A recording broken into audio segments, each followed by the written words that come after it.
Gabriel Basso and Luciane Buchanan star in The Night Agent on Netflix. Thank you so much for your time today. Thank Thank you. you. Thank you. Gabriel, you play a low-level FBI agent and then given a task, and then things escalate pretty quickly. Tell us where we see Peter Sutherland at the beginning of the series.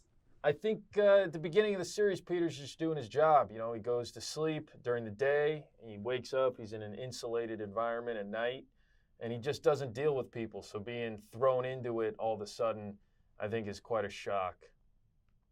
Luciane, as far as the character of Rose, because you don't know what your aunt and uncle are up to, and you kind of have to discuss. Like, I'll let you describe a little bit of the character of Rose, where we see her at the beginning of the series. Yeah, she has no idea what they do for a living. Like, no idea. I think she's 29 in the script, and in the 29 years that she's been alive, she thought they were in acquisitions or something like that. So I think it's definitely a bit of a shock when she finds out what they really do for a living.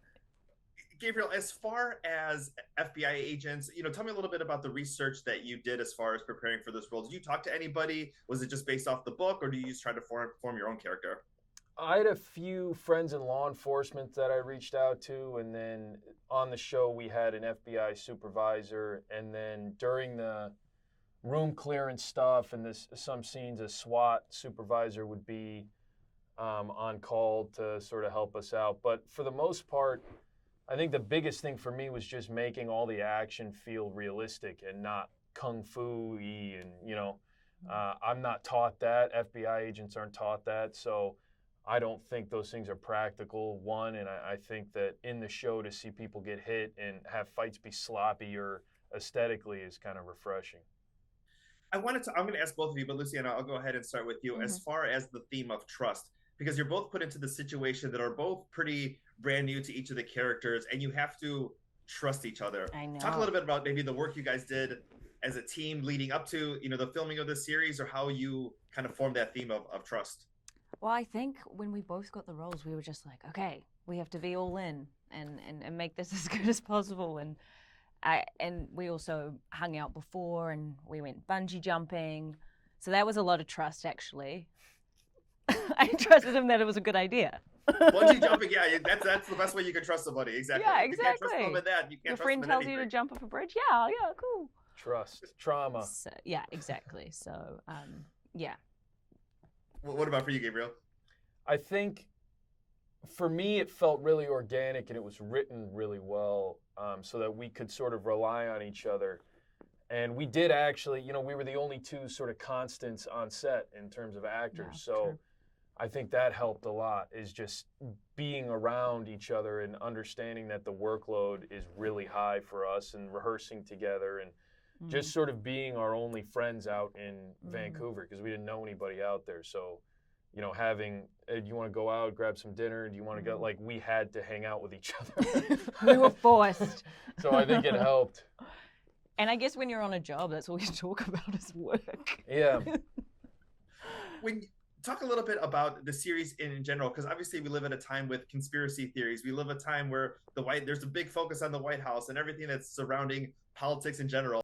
I don't know. I'm from New Zealand. We've got different conspiracies down there. We watch it from afar, like, woo! I think any sort of environment where there's a lot of power, you're obviously going to have high power, low accountability. Like, we can't really hold the government accountable. I don't think it was designed that way, but we can't really.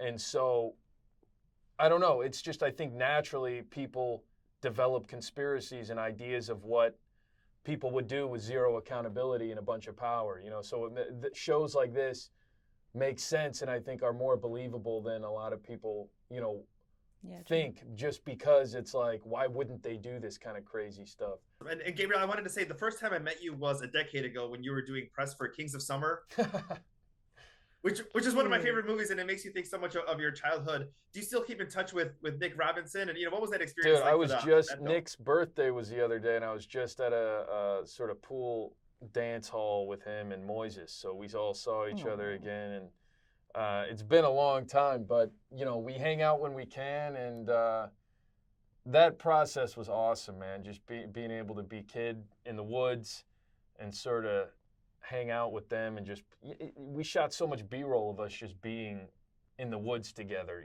hanging out and being kids. So talking to Nick the other night, it was definitely lightning in a bottle sort of experience on set where you just feel like you're having a blast and they're shooting a home movie. Well, I love that you had that experience 10 years ago, and then you're still friends, and you got to celebrate his birthday together. Yeah, it was good seeing him. I'm trying to stay in contact with everybody, especially if I get along with them.